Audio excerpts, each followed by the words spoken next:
Okay, so good evening and welcome to tonight's webinar, Orientation for New Fiscally Sponsored Projects. My name is Elizabeth Federolf and I'm a program associate here at Fractured Atlas. So thank you all for taking the time to attend this webinar. We really appreciate having proactive members who go out of their way to learn about our program policies and procedures before they dive headfirst into their fundraising. Tonight's webinar is being recorded, so definitely don't feel pressure to jot down copious amounts of notes. We'll send you a link to the recording later this week, which you're welcome to share with anyone that you think might be interested. And additionally, you can find this along with all of our webinars on our YouTube page. So there will be an opportunity for questions at the end of the presentation, but feel free to chat me throughout with questions or use the Q&A feature on Zoom. And if it's relevant, I'll answer your question as I go. Otherwise, I might save it for later, but I will get to all questions at the end. Now, since I know that artists tend to be notorious math nerds, here are a few numbers for you to start out. In the last 12 months, our fiscally sponsored projects have raised more than $23 million. Fractured Atlas's fiscal sponsorship program extends some of the benefits of our 501c3 status to artists and arts organizations so that they themselves can solicit tax-deductible donations from individuals and institutional funding, which would otherwise only be available to nonprofits.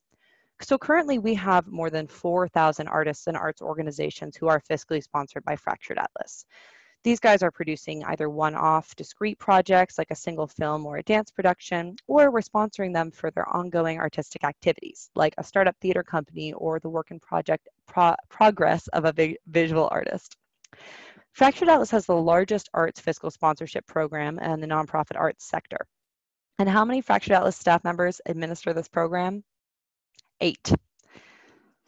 That's right. We are able to run the largest arts fiscal sponsorship program in the country with a lean staff of 8 individuals who also support our members using our other programs. So when you give us a call or shoot us an email, you could be working with any one of us at a given time, depending on the nature of your inquiry.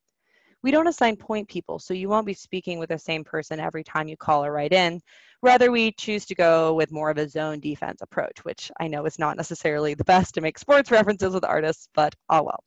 So a little bit about myself. As I mentioned before, my name is Elizabeth Federolf. I use she, her, or they, them pronouns, and I've been working at Fractured Atlas for about 1.5 years. Outside of work, I spend most of my time making fun, silly theater projects with my friends and doing community organizing work. So it's nice to meet all of you.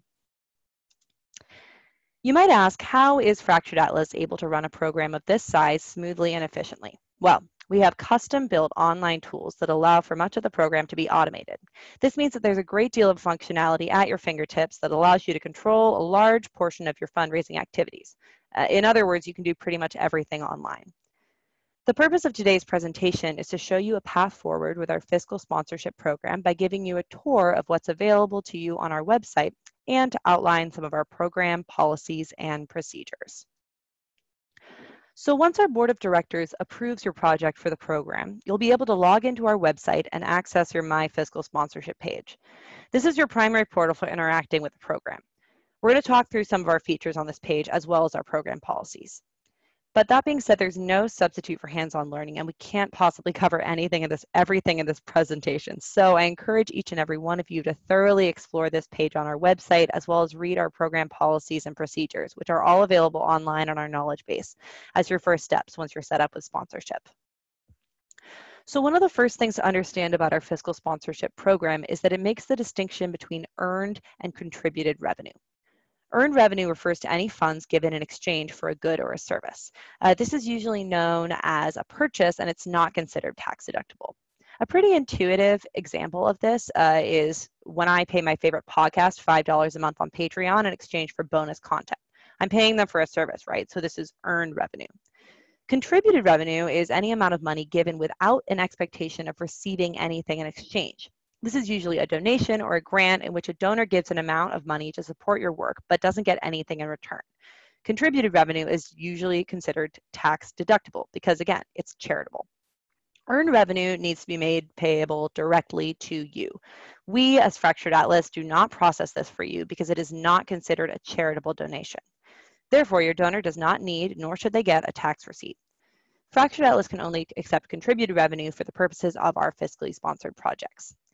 Now, we accept projects that do have for-profit investors, though we cannot process private investments or equity. There's an addendum that we ask projects to sign if they're going to be expecting for-profit investors.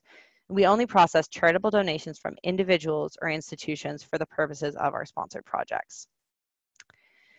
We can help you process donations and which are contributed revenue, as we just learned, 3 different ways. Number 1, by debit or credit card on our website or on a crowdfunding campaign. Number 2, donations made by check payable to Fractured Atlas, and you can also include the name of your project in the memo line of the check.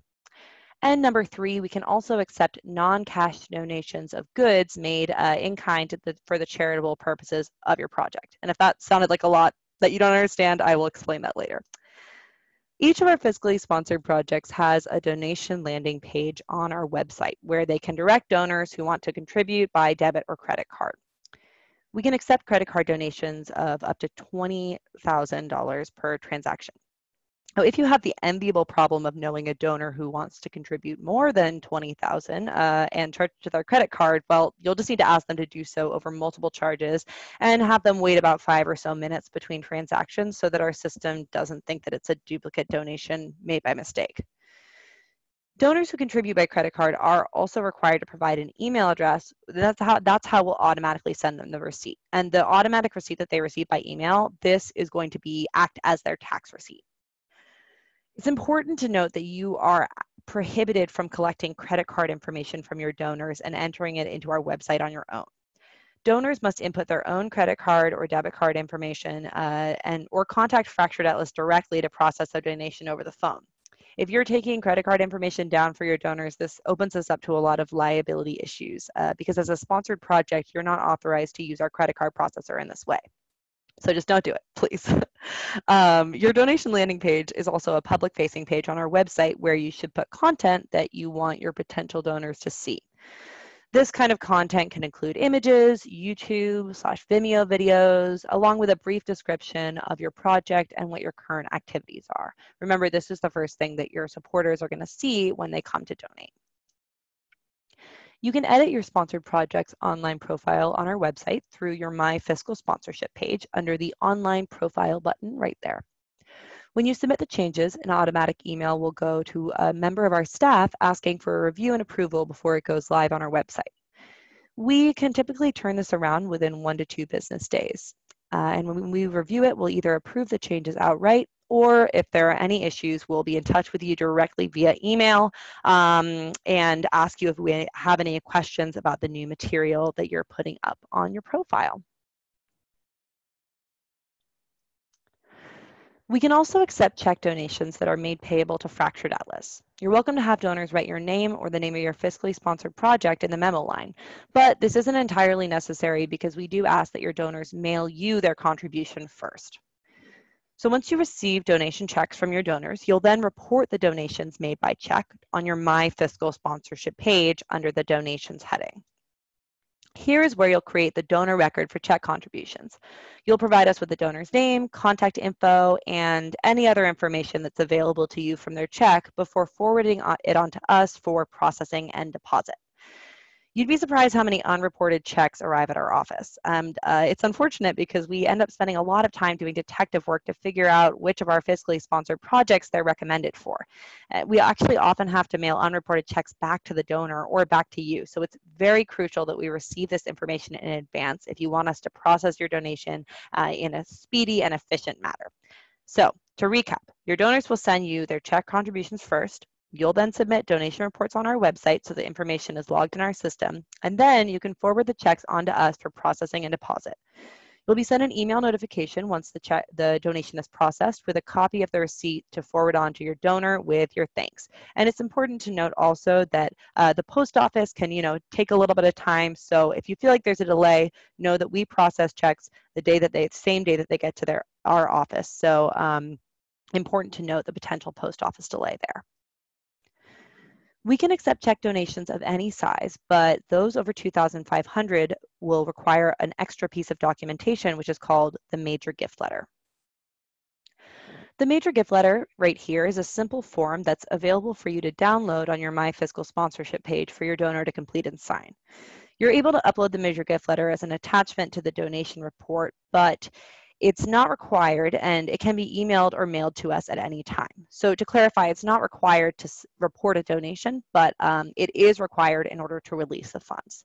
You can send us a check to process before you receive the major gift letter, and if for some reason you aren't able to obtain both at the same time. We're happy to process $2,500 checks or more without a major gift letter, but the donated funds will not be available to you until we're in receipt of a signed and completed letter.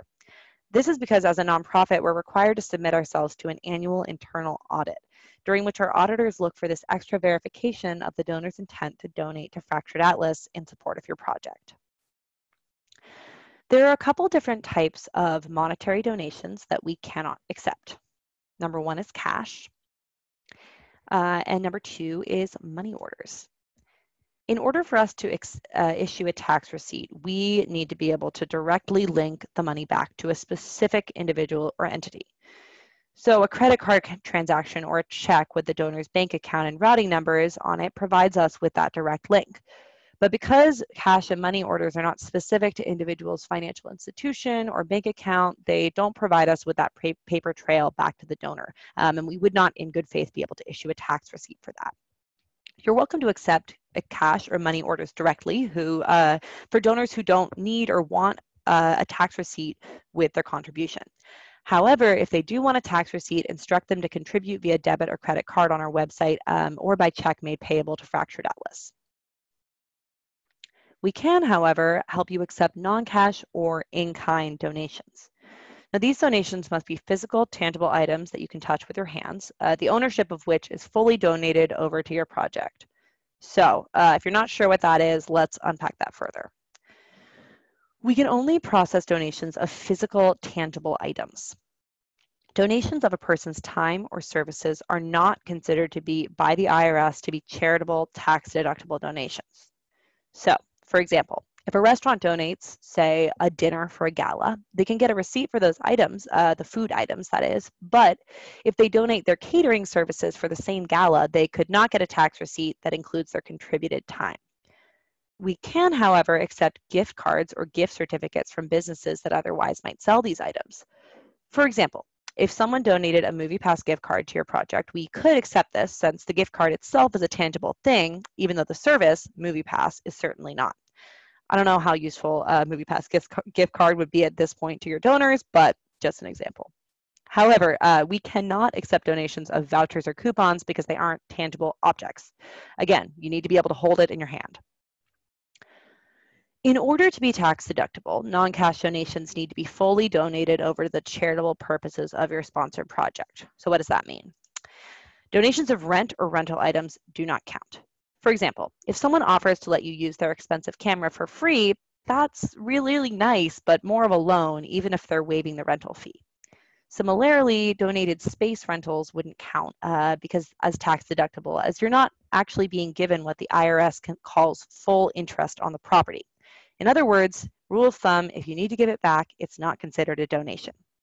Finally, we cannot accept donations of donated airfare, air miles, or automobiles.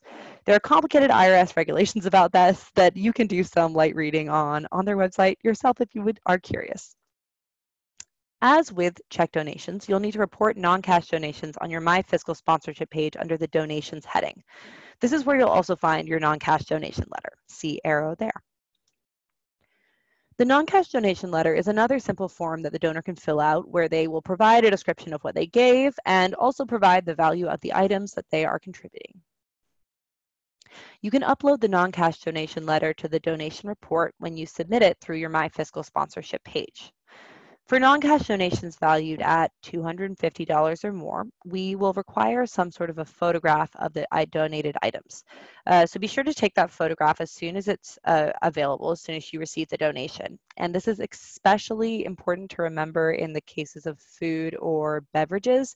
It's very easy to just eat all the food first before taking the photo, and then you realize that you don't have it. So important thing to keep in mind. We require this. It's important to note also that the description section, you shouldn't list the monetary value of the item. This is because the IRS, per IRS regulations, we actually can't list a value on your donor's tax receipt, and the description is exactly what will go on your donor's tax receipt. So keep that in mind. So fees. With all donations that we process for the purposes of our fiscally sponsored project, we deduct an administrative fee to cover the costs of running this program. Our administrative fee pays for our website maintenance, staff time, like me right now giving this webinar, and other things like credit card processing and bank fees. The fee starts at 7%, but as you raise more money, the fee is lowered on check donations. The breakdown looks a bit like this. If you raise $150K or more over the lifetime of your fiscally sponsored project, the administrative fee on check donations goes down to 6%. At $500K or more, it's reduced to 5%. And if you raise $1 million or more, the fee goes down to 4%. And I know those numbers might sound a little bit daunting, but we have had projects raise at least that much money over the course of their time with us. Important thing to note, though, is that the fee starts going down after the donation that gets you to this mark. So, as an example, if you're lucky enough to have a donor give $500,000 right off the bat, you're still going to have to pay that 7% administrative fee. And then after that gift, all other gifts will be at the reduced rate.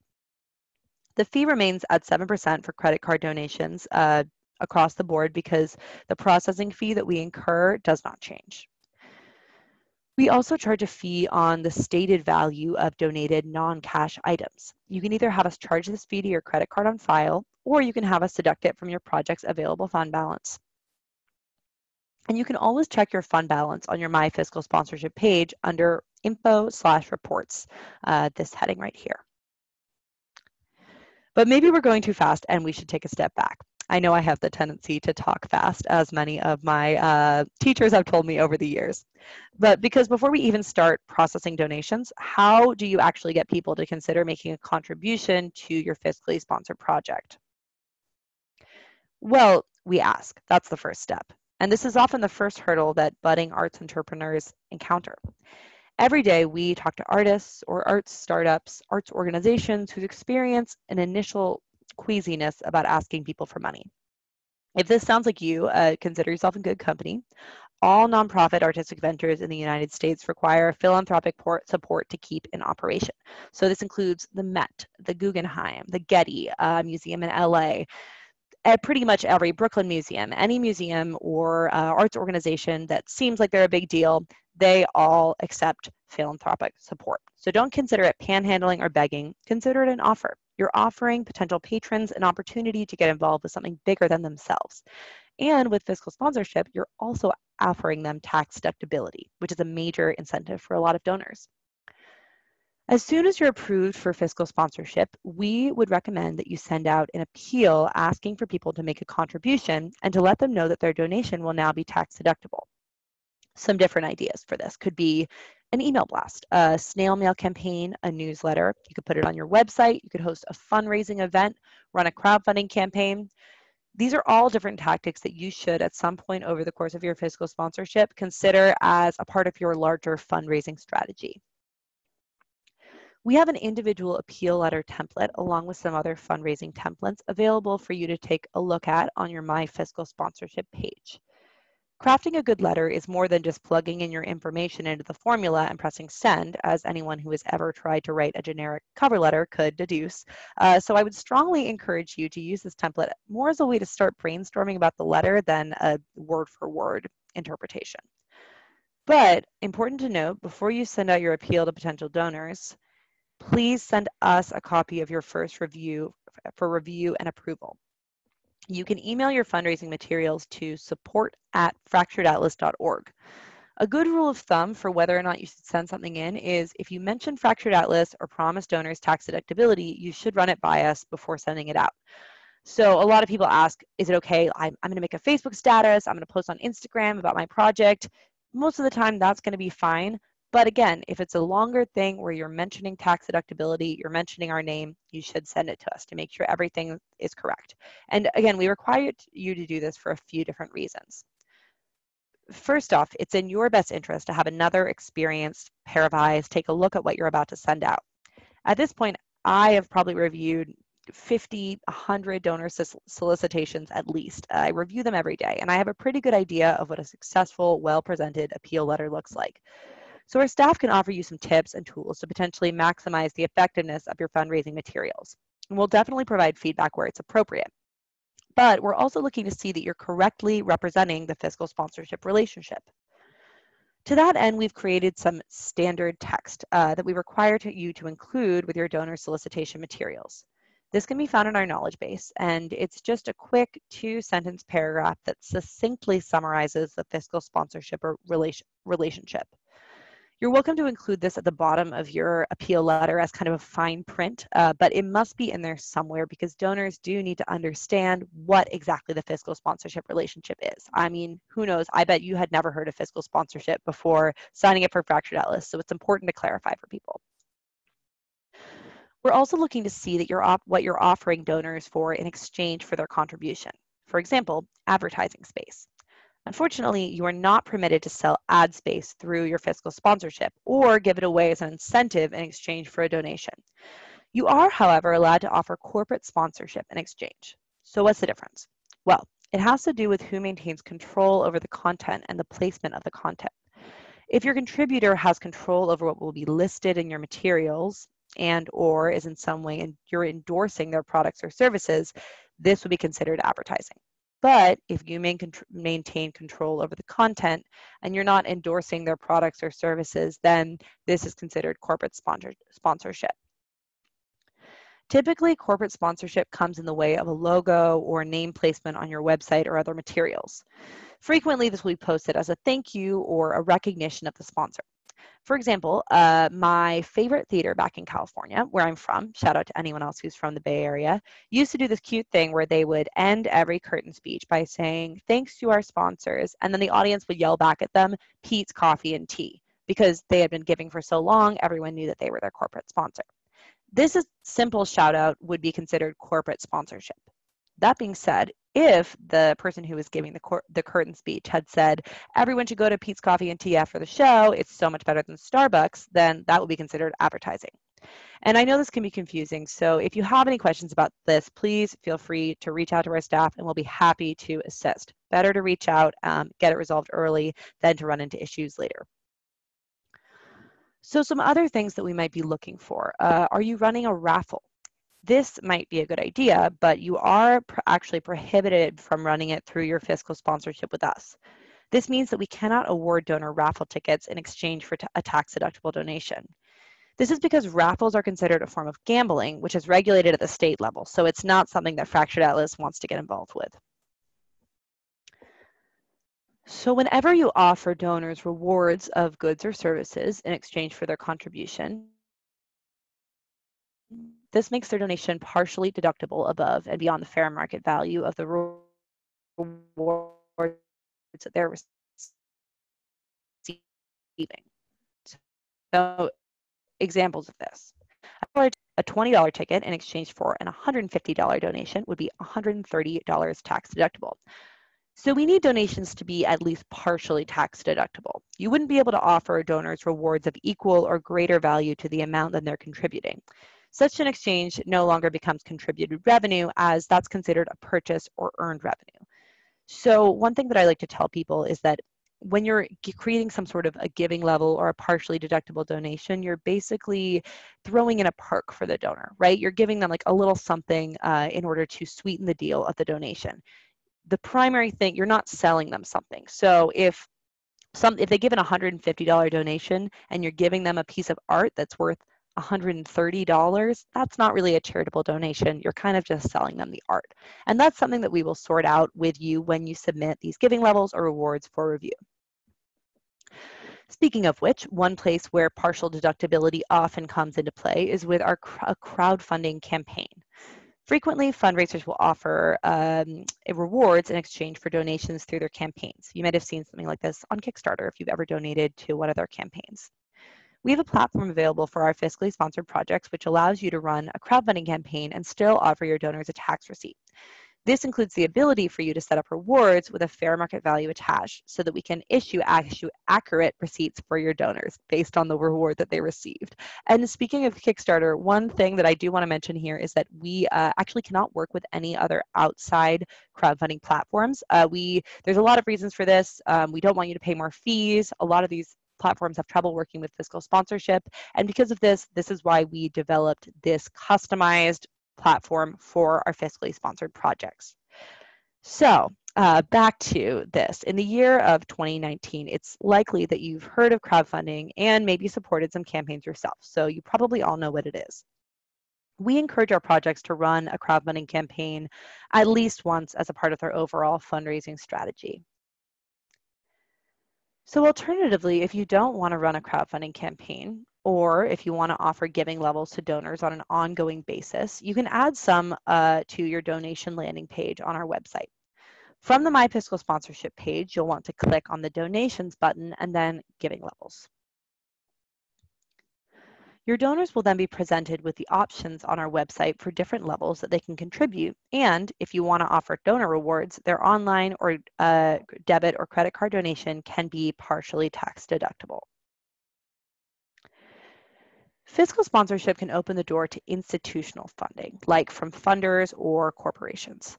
As with approvals of your individual solicitations and crowdfunding campaigns, we want to be involved when you apply for grants from these sources. Before you start looking for grants, however, you should be aware of our grant eligibility requirement. So we require that projects raise $1,000 before they are eligible to apply for grants through us. If you can show that you've raised $1,000 through contributed, not earned income, we may waive that requirement.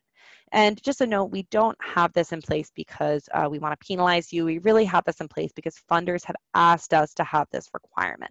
A lot of times funders, they don't want to be your seed funding. They want to see that you have been able to garner other donors, that there's a base who is supporting your work, and that's why we require this. That being said, we do make exceptions, and especially if you have raised $1,000 in the last year, contributed revenue, we can probably waive the eligibility requirement for you. Secondly, you should also be aware of our review requirements. So if you've met the grant eligibility requirement and you want to apply for a grant through Fractured Atlas, all of your grant application materials must be reviewed and approved by a Fractured Atlas staff member before they're submitted. Keep in mind that we require these materials to be submitted to us 10 business days before the deadline. And if we receive them within less time than that, within less than 5 business days specifically, the review may be subject to a rush fee. And our rush fee is $75. So the reason that we ask you to submit your grants for review is kind of similar to individual appeal letters. We want to make sure that you are submitting the most competitive application possible. A lot of our staff members have worked for funders, have been reviewers for funders. We know what they're looking for, and we want to make sure that you're competitive. And that being said, also, oftentimes we are the ones applying for the grant. So there may be things that we need to do, information that we need to provide. So this is why we require you to submit these materials to us, and it is very important that you do so in order to make the process smooth. Finally, depending on the grant opportunity, Fractured Atlas, as I've said, may even need to be the applicant of record. So that means that we are going to be the ones who actually go in and apply, which is yet another reason why we need to review all materials before they are submitted. Okay, so now that you've successfully solicited donations and had patrons donate to your fiscally sponsored project, what's next? How do you access these donated funds? Oh man, Feed Me a Lolcat is a very old meme. All right, so well, first you'll need to send us all of the info from your checking account, which you can do by downloading the sign up form, the electronic funds transfer, or EFT as we call it, from your My Fiscal Sponsorship page under the Fund Releases heading, as you can see right there. So we strongly recommend that you have an account for your project's finances that is totally separate from your personal finances. This doesn't need to be a business bank account if you don't have an EIN yet. It can just be a separate personal checking account that you open. But this is something we want our projects to do to make sure that none of those finances get mixed up. So here's what that looks like. It's pretty simple to complete. You can send us the completed form with a voided check in one of 3 ways. One, you can scan it or email it to support@fracturedatlas.org. You can fax it to 212-277-8025, or you can snail mail it to us. All of our contact information is available on our website. So we require a voided check, bank statement, confirmation letter from your bank, or a bank-issued direct deposit form so that we can substantiate the account holder's name, account, and routing numbers. And it's very important when you're filling out the EFT form to make sure that the account holder name, account holder, account number, routing number, that all of those things match exactly the documentation that you've submitted. That's what we'll need to verify in order to set it up. And if it doesn't match, chances are we're going to email you and ask you to fix it or ask you to give us permission to fix it. Once we have received your checking info, you'll be able to submit a fund release request through our website. So we hold all donations for 7 days after we process this. This is to make sure that the check doesn't bounce or the credit card charge isn't disputed and the funds are able to make their way safely to our bank account. After 7 days, donated funds will be available for you to request, unless, of course, we're waiting on the major gift letter for a check donation of $2,500 or more, as I mentioned earlier. We're happy to hold on to donated funds as long as you need us to, provided, though, that you remain a dues-paying member of Fractured Atlas with an active fiscally sponsored projects. And then we can release them to you when you have project-related expenses. So an important thing to note here is that we do not automatically transfer funds to our projects. As a fiscal sponsor, we need to demonstrate that we maintain a certain degree of discretion and control over how funds raised through our program are used. The fund release request process that we have in place is a control to make sure that our fiscally sponsored projects are using funds in alignment with our charitable mission. AKA, we want to make sure that you're spending these funds on your project and not using them to buy a new car. So when you submit a fund release request, you'll let us know how much you need in each category and how you'll be spending the money using some pretty broad expense categories and budget line items. So you can say that $1,000 is for public relations, and then another $500 is for space rental. There's also an other category, and which is, maybe for things that don't fit into any of the other categories, but here's a helpful hint. We almost never let anyone use other as an explanation for their expenses. Almost 100% of the time, your expenses will fit into one of the categories provided. If you're a theater group, they'll probably fit into production and exhibition because a lot of things fit into that in the theater world. If you have any questions, though, about which line item to use for your specific expense, please feel free to ask a member of our staff. One thing that you're not allowed to do is re-grant funds raised through our program to another individual or entity with no strings attached. The best use of our fiscal sponsorship program is to raise money to spend on expenditures related to the art that you're creating or a service that you're providing. And this can include paying people a salary or a stipend for their time, but you're not able to award grants or prizes through fiscal sponsorship funds to other entities. For particularly large fund release requests, we will ask for backup documentation to substantiate the expenses. This serves as an additional way that we provide oversight over the funds raised through our program. Documentation can be in the form of receipts, signed agreements, invoices, contracts, quotes, basically anything that shows an agreement between payer and payee. If, for example, you're going to reimburse yourself or a collaborator for an expense paid out of pocket, we would want to see a receipt showing what was purchased and how much it cost. So what we wouldn't want to see is, say, an invoice that said reimbursement for Uber. We would want to see the Uber receipts because if you create an invoice that says reimbursement for Uber, that could be anything. We want to see that this money was actually spent on what you are saying that you're spending it on. If you're planning to pay an artist for time spent working on your project, we would, again, want to see a signed invoice or agreement outlining what services were provided and how much said artist would be paid. And if you're paying yourself, same goes. You can just make an invoice, sign it, easiest thing to do, but we still need to see that signed invoice for paying yourself. So specifically, this documentation will be required of all requests of $5,000 or more. But that being said, we do reserve the right to ask for documentation for any requested amount and may ask for documentation at least once for larger requests that are less than $5,000. We're happy to be flexible though. If you're purchasing something online and you cannot provide a quote, you can always send us the screenshot of the item that you plan to purchase. If you don't have a signed agreement with a collaborator, forward us an email conversation in which you agree to the services that will be rendered and the amount that will be paid to that artist. Ultimately, we're looking for some sort of agreement between you and your vendor or collaborator that outlines what goods or services will be exchanged and how much will be paid for them. And most importantly, this documentation is not just for us. You will need all of this documentation when you are filing your taxes. So the fund release process actually can help you keep them in order and avoid scrambling at the last minute when you need to do your taxes.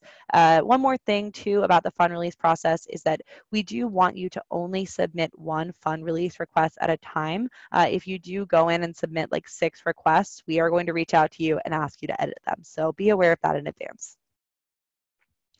Speaking of taxes, when you applied for fiscal sponsorship, you may recall that you were asked to provide a legal entity and a U.S. taxpayer ID number.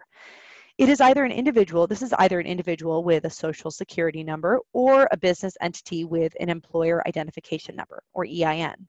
We can work with any type of legal entity, individual sole proprietor, LLC, corporation, etc. We ask this because the funds are dispersed through our fiscal sponsorship program are reported back as taxable income to that legal entity in the form of a grant. Each January, we issue a 1099 MISC to individuals, sole proprietors, partnerships, and LLCs showing funds dispersed the previous calendar year to file with their other tax documents. The funds will be listed as Box 3, Other, or Grant Income. Corporations are not issued 1099s, but they will still need to report back to Fractured Atlas income on their tax documents. That said, you should not necessarily have to pay tax income on Fractured Atlas fund releases.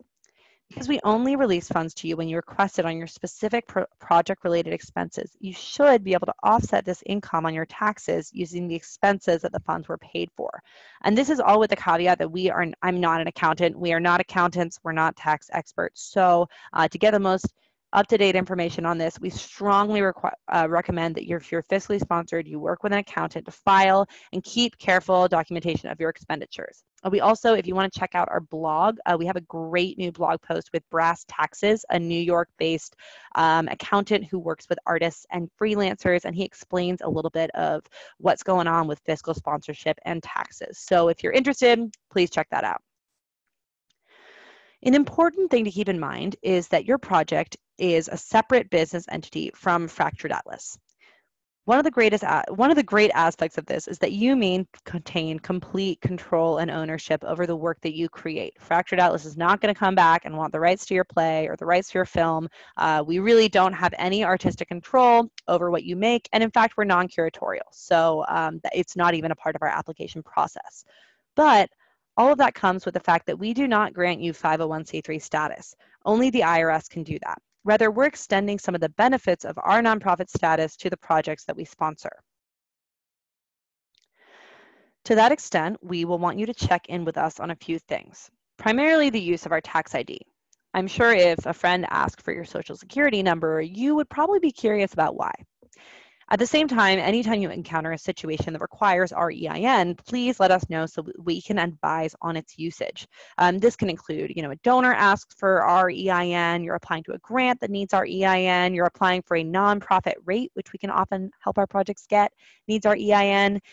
When in doubt, email support@fracturedatlas.org because we're happy to provide sponsorship confirmation letters addressed to a specific potential donor or sponsor to help grease the wheels.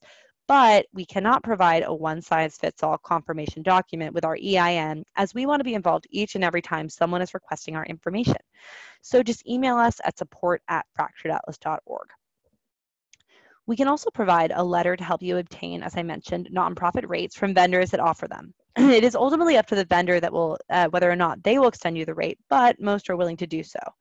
This is especially helpful with space rentals. If the venue offers a nonprofit rate, we can usually help you get a discount. Again, just shoot us an email and we'll send you a letter. However, we are not able to help you make sales tax exempt purchases, because our lawyers have advised us not to, since we cannot provide oversight over the purchase or rental. We also don't want you to use our tax ID to set up a bank account. Any account that you create needs to be set up in your own name with your own tax ID. So don't sign up for anything that requires our name or tax ID without running it by us first. Finally, nonprofit rates do not apply to bulk postage for all your mailings. This is something that you would not only have access to if you had your own 501c3 status. The final major fiscal sponsorship policy to bring to your attention is our annual report. For any fiscally sponsored projects that have either processed donations or requested a fund release in a given calendar year, we are going to require that you submit to us an annual report updating us on your activities. This report is due April 1st, and we will send out 3 reminders starting at the beginning of the year, January 1st.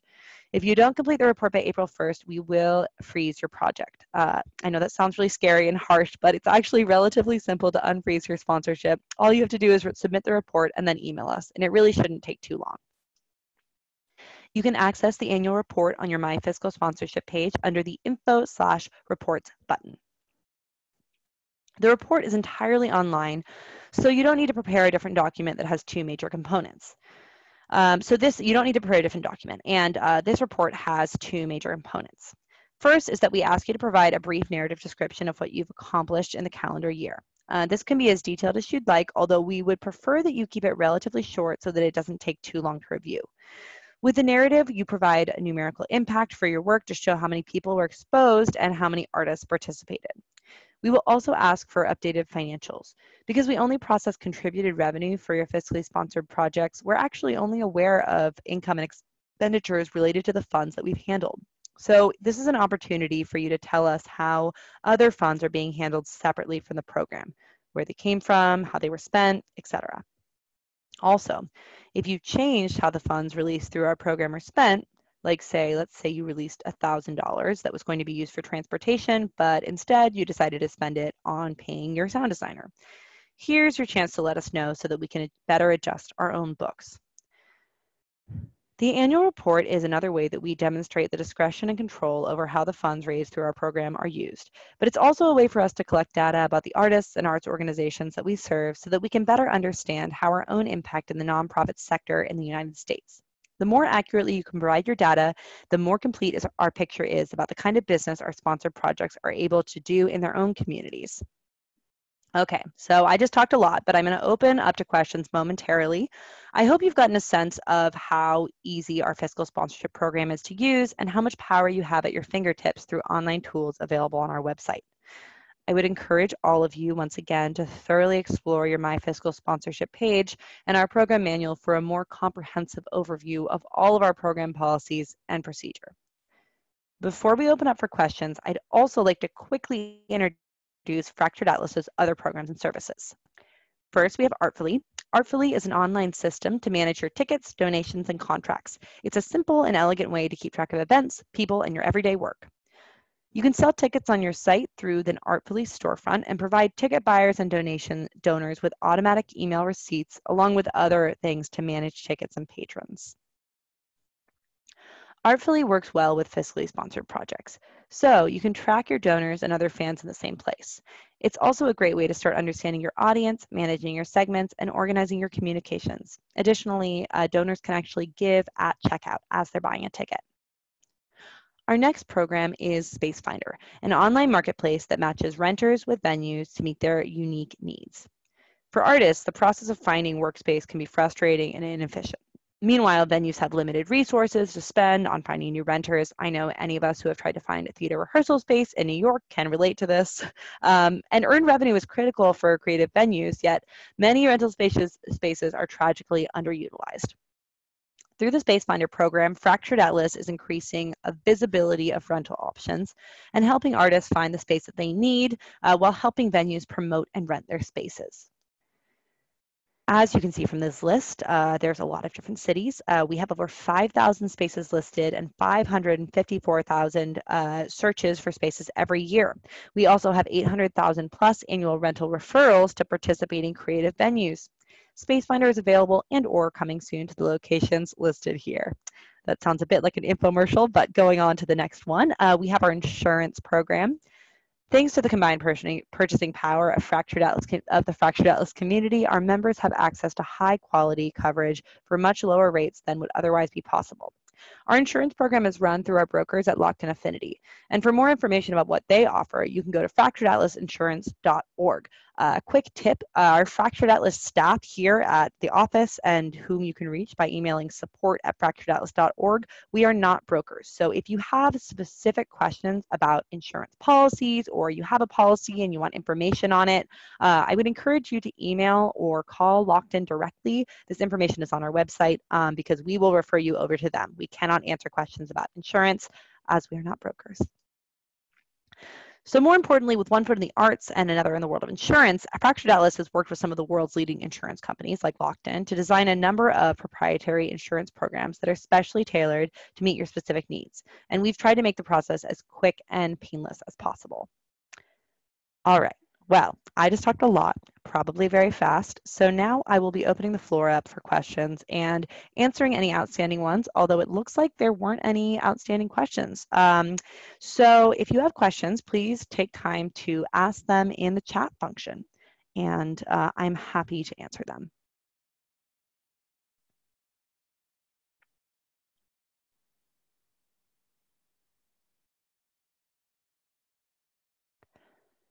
And while we kind of wait for questions, one other thing that I would just like to add is that just to tell you a little bit about our customer service policy. If you do have questions, we will get back to you within 1 business day. And so 1 business day basically means that we will if you reach out to us at 11 a.m. on a Tuesday, we will get back to you by the end of the day, 6 p.m. on a Wednesday. So that's an important thing to think about when you're reaching out to Fractured Atlas staff about any questions you might have. And sometimes our review periods for things like individual appeals or grant applications will be a bit longer. So we ask you to kind of plan accordingly for that.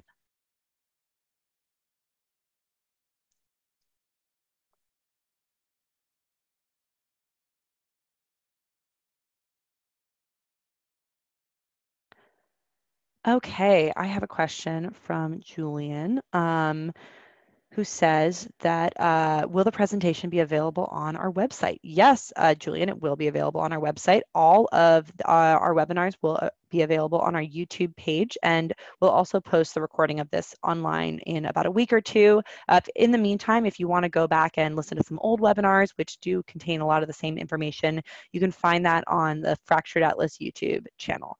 So don't worry, all of the information will be available.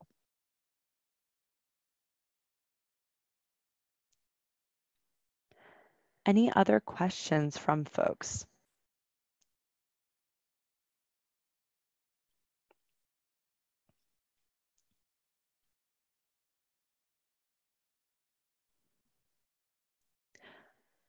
Okay, so I see we have a question about grants. So if you've applied to grants already, the question is, if I've applied to grants already, do I need to report them as donations on my profile? So in this case, I'm assuming from this question that you have applied to grants as not as a fiscally sponsored project, just as yourself, and received those grants. In that case, any donations that are being reported are donations that are coming through Fractured Atlas. So if you, as your project or as your theater company or organization or group, applied to a grant and got that grant and the funds came directly to you, they're not coming through Fractured Atlas, you don't need to report it to us. You're welcome to include that information in any solicitations you're sending out to donors, but it does not need to be reported. That being said, if you've applied to a grant already and you want the funds to come through Fractured Atlas, you want Fractured Atlas to be the payee, the person who the funder is giving it to, then you're actually going to want to email support@fracturedatlas.org, because typically with funders, there's a bit more of a complicated process for how they're going to send us those checks. They will often actually send us checks directly. So if you've applied for grants and you want the funding to go through Fractured Atlas, I would recommend email support@fracturedatlas.org, and we will help you sort that out on a case-by-case basis.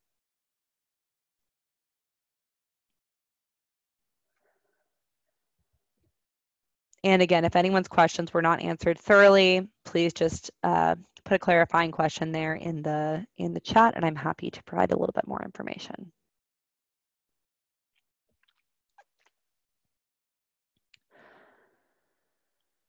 While I wait for some more questions, another thing just to keep in mind about grants as well is that for certain very popular grants, such as MAP, the MAP Fund through Creative Capital, or in New York, NISCA, we have a lot of projects applying for these grants, and we will often post blog posts on the Fractured Atlas blog about our exact review processes. So for example, for MAP, which we're we have an internal deadline for it. Our internal deadline was actually today, and so you can get kind of information about these very popular grants just by going to our blog, seeing what we're posting. And we also post grant opportunities every month on our blog.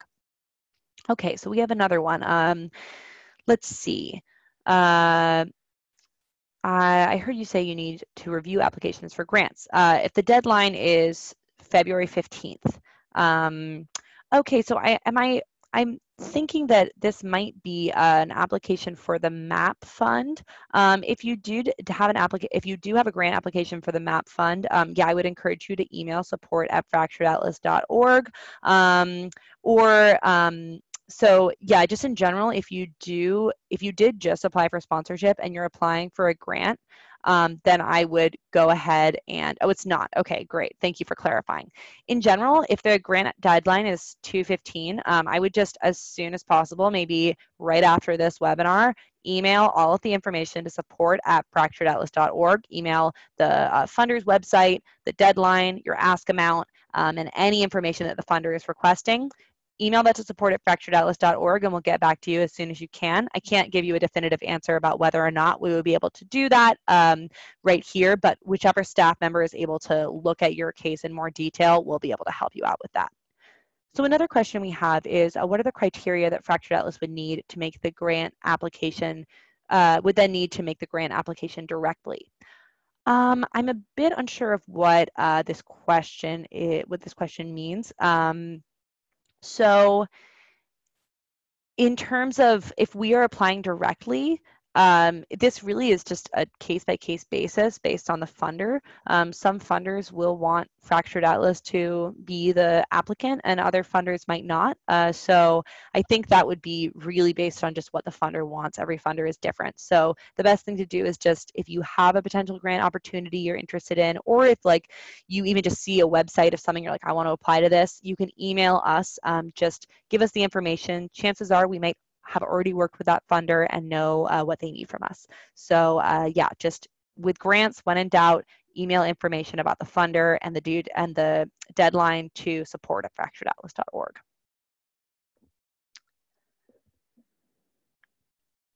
Any other questions?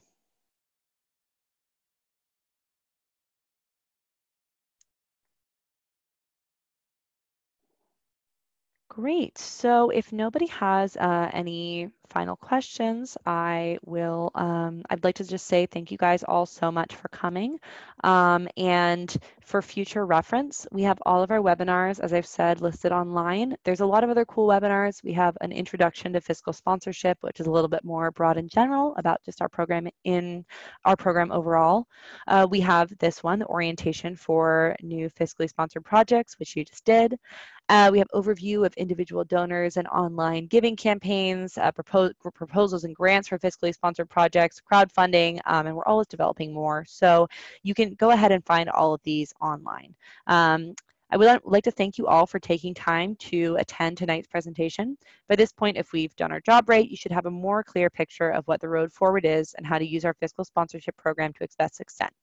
A reminder that this webinar is being recorded and should be available soon on our YouTube page.